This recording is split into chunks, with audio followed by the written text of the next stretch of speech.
কয়েকটা use and throw চায়ের cups আর কয়েকটা টুথপিক দিয়ে আজকে তৈরি হয়ে যাবে সামার স্পেশাল ভীষণই টেস্টি একটা dessert. So hey my beautiful families, welcome to my YouTube channel and Facebook page rice cooking lookbook. যারা এখনও সাবস্ক্রাইব করেনি অবশ্যই করে দিও। তার জন্য প্রথমে লাগবে অনেকটা পরিমাণে লিচু, তার সাথে লাগবে এক বাটি গুঁড়ো দুধ, হাফ কাপের মতো চিনি আর হাফ গ্লাস দুধ। যে দুধটা কিনা আমি অলরেডি চাল দিয়ে নিয়েছি আর এটা কিন্তু রুম টেম্পারেচার রয়েছে। তো ব্যাস প্রথমে লিচুগুলোকে ভালো মতো খোসা ছাড়িয়ে নিতে হবে আর বীজটাও কিন্তু ফেলে দিতে হবে। আর হ্যাঁ, এই রান্নাটা কিন্তু ভীষণই সোজা। যারা কিনা কোনো রান্নাই পারো না, ইভেন গ্যাসটাও অন করতে পারো না, তারাও কিন্তু অনায়াসে তৈরি করতে পারবে। তো ঝটপট দেরি না করে অবশ্যই বাড়িতে একবার হলেও ট্রাই করে দেখতে পারো।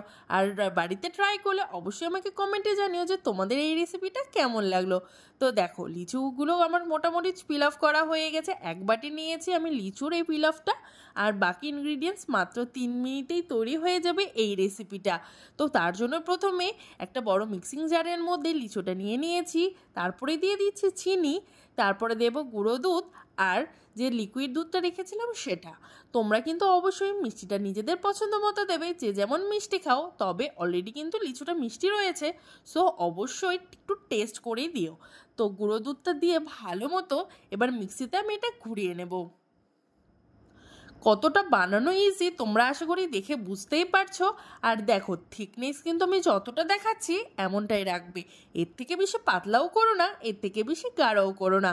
তো পরে একটা বাটিতে আমি ঢেলে নিচ্ছি। এরপরে এই যে ইউজ অ্যান্ড থ্রো যে কাপসগুলো ছিল, এটাকে আমি অলরেডি ধুয়ে নিয়ে ভালো মতো শুকিয়ে নিয়েছি। এবার এর মধ্যে সামান্য পরিমাণে কাজু বাদাম আমি অলরেডি কুচি করে রেখেছি, সেটা দিয়ে দেব। তোমাদের বাড়িতে যদি আইসক্রিমের মোল্ড থাকে তো অবশ্যই তোমরা আইসক্রিম মোল্ডেও বানাতে পারো। যাদের বাড়িতে আইসক্রিম মোল্ড নেই তারা কিন্তু এভাবে বানাতে পারো। আমি এক্স্যাক্টলি কুলফি শেপ চাইছি, তার জন্যই কিন্তু এই কাপটা আমি ইউজ করছি। তোমরা নিশ্চয়ই বুঝতেই পেরে গেছো এখন যে আমি কি রেসিপি শেয়ার করলাম। একদমই ঠিক ধরেছ, আমি তোমাদের সঙ্গে আজ শেয়ার করেছি হচ্ছে লিচুর আইসক্রিম বা লিচুর কুলফি, যা বানানো কতটা ইজি আর তোমরা তো দেখেই নিলে। আর কিন্তু ভীষণই হেলদি। তো অবশ্যই বাড়িতে এটা ট্রাই করো, বাচ্চাদেরকে বানিয়ে খাওয়াও, বাচ্চারাও ভীষণই পছন্দ করবে আর বাড়ির প্রত্যেকেই ভীষণই পছন্দ করবে। তো দেখো, এটা আমি হাফ কাপ করে দিয়েছি, হাফের একটু বেশি করে। তো দিয়ে এটাকে এবার অ্যালুমিনিয়ামের ফয়েল দিয়ে ভালো মতো কভার করে দিও।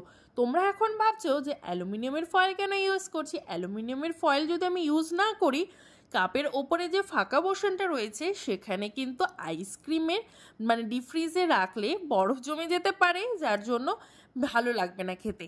তো তার জন্যই এই অ্যালুমিনিয়ামের ফয়েলগুলো আমি ইউজ করছি। তোমরা যদি আইসক্রিম মোল্ডে করো সেক্ষেত্রে কোনো চাপেরই ব্যাপার নেই। অ্যালুমিনিয়ামের ফয়েল দিয়ে পুরো সিল করে নিয়ে তার মধ্যে টুথপিক দিয়ে আমি ফ্রিজ করে নিয়েছি 8 থেকে 10 ঘন্টার মতো। আমি ওভারনাইটে রেখেছি। তো দেখো, এবার আমি বের করে নিয়েছি। কতটা ইজি তোমরা তো দেখেই নিলে। বাড়িতে কিন্তু অবশ্যই ট্রাই করে দেখতে পারো। ভীষণই টেস্টি হয় আর ভীষণই হেলদি। তো বাচ্চাদেরকে এখন বাইরের আইসক্রিম না খাইয়ে এভাবে বাড়িতে তৈরি করে খাও, বাচ্চারাও পছন্দ করবে, সাথে নিজেদেরও ভালো লাগবে। তো হালকা করে জাস্ট এরকম করে ঘুরিয়ে নিলেই কিন্তু অনায়াসেই এই কুলফিগুলো কাপ থেকে উঠে আসবে। দেখো একদম কতটা ইজিভাবে তৈরি করে নিলাম এই লিচুর কুলফিগুলো। ব্যাস এবার প্লেটিং করার পালা। তোমরা কারা কারা অলরেডি লিচুর এমন কুলফি বানিয়ে খেয়েছো অবশ্যই কমেন্ট করে জানিও। আর কারা কারা লিচু লাভার্স রয়েছে সেটাও কিন্তু অবশ্যই কমেন্ট করে জানাতে ভুলো না। আর আমার রান্নার রেসিপিগুলো তোমাদের যদি ভালো লেগে থাকে অবশ্যই সেটা আমাকে কমেন্ট করে জানিও। দেখা হচ্ছে অন্য কোনো রান্নার রেসিপিতে। ততক্ষণের জন্য সবাই ভালো থেকো, সুস্থ থেকো, বাই।